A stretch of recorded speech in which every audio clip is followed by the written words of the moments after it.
Now, in another matter, the Trump administration's new agreement with Mexico marks an important breakthrough in the ongoing border crisis. It kept harmful tariffs from going into effect and cemented new steps to make certain that immigration enforcement and the rule of law are priorities on both sides of the border. But of course, Mr. President, the Mexican government was not the only outstanding party with an unmet responsibility to address this crisis. Right here in Congress, we've been waiting for 6 weeks now, 6 weeks, for Democratic colleagues to get serious about the administration's urgent request for more resources for border security and humanitarian efforts. This week's progress with our Mexican neighbors throws Democrats' refusal to act into even starker relief. My colleagues and I have come to the fore day after day, week after week, detailing all the evidence that our southern border is in a state of crisis. The inflow of would-be illegal immigrants is unprecedented. Our facilities and our efforts to house and care for the individuals we detain are stretched literally to the breaking point. In short, the men and women stationed on our southern border are running on fumes. They've been charged with a task that circumstances have made incredibly difficult, and they're begging for more funding to keep up. As I noticed yesterday, the most recent data show that apprehensions last month reached a 13-year high, higher numbers in every category, more individuals, more family units, and more unaccompanied children arriving at border facilities that are already over capacity. The Border Patrol is teetering on the brink. They're nearing the point where they'll be unable to perform even the most basic humanitarian and security functions for lack of resources. And this is even with funds being diverted away from other important priorities at the Department of Homeland Security on a contingency basis. So let me say it again, one more time. The Department of Homeland Security has had to pull money and people off other critical missions just to try and meet the overwhelming surge of human traffic down at the border. This is the department that includes the Transportation Security Administration, the Secret Service, and the U.S. Coast Guard. And Congress in action has backed them into a corner. The officials who are responsible for protecting the homeland and safeguarding these individuals could not have been clearer in their pleading to Congress.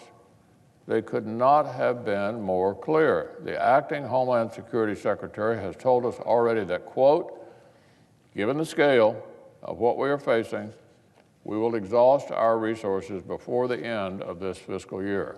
Exhaust our resources before the end of the fiscal year. The acting director of Immigration and Customs Enforcement has said, we are begging.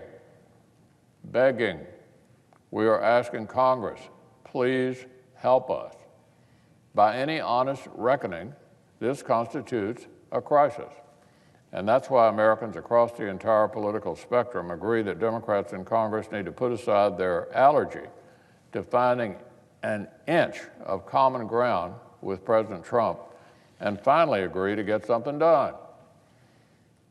We know exactly what the holdup has been. The New York Times reported in late May exactly why this money didn't make it into the disaster funding package despite Republican efforts. Quote, Democrats balked at allocating billions of dollars more toward border security. Democrats balked. That's the New York Times. Around the same time, one House Democrat admitted as much. He told reporters, in my opinion, we do have to come up with some money, but we've got to convince our more progressive friends. Well, look, I'm sorry that a security and humanitarian crisis is not convincing enough to the far left. I'm sorry that two separate New York Times editorials haven't made an impact on House Democrats either. So here you have it. The New York Times editorial page, May the 5th, incredibly enough, Congress give Trump his border money. That's the New York Times saying give Trump the border money. They didn't listen. So Several weeks later, on May the 23rd, as I quoted, Democrats balked at allocating billions of dollars more toward border security. So, June the 9th, a couple days ago, New York Times, when will Congress get serious about the suffering at the border? So here you have the situation, Mr. President. You got the Donald Trump administration and the New York Times on the same side, and House Democrats don't want to take this up. Goodness. I'm having a hard time remembering the last time the New York Times editorial page was on the same side as the Trump administration or Republicans in Congress. Not a common sight. But here we are. All of us agree the border crisis is unacceptable and unsustainable. But still, House Democrats will not act. Yesterday, even my colleague, the Democratic leader, admitted where this extended delay is coming from. He told reporters the House wasn't for it, but we were. Yeah, I guess that was true. But in any event, apparently that's where we are now. The House Democrats are the problem. So if they're serious about wanting to resolve this, I hope they'll get a grip on their far-left colleagues in a hurry. So here's what we're going to do. Chairman Shelby has announced the Appropriations Committee is going to vote on a $4.5 billion package a week from tomorrow. More than $3 billion in humanitarian funds to do things like expand shelter facilities, increase dedicated care for unaccompanied children, and another $1 billion to prop up critical security missions. So I'm grateful for Chairman Shelby's interest in this, his leadership, the work of Senator Capito and Senator Blunt.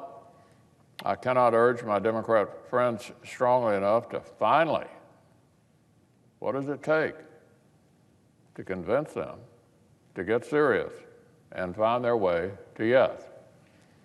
House Democrats may want to come down to the left of the New York Times editorial page. There's not much space over there. House Democrats to the left of the New York Times editorial page. The rest of the country thinks this is just crazy, because it is. Partisan theater in the House doesn't improve the conditions in border shelters. Melodramatic hearings and presidential harassment don't secure the border.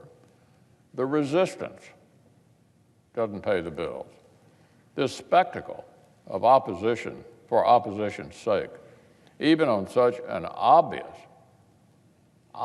nonpartisan priority, has been more than embarrassing.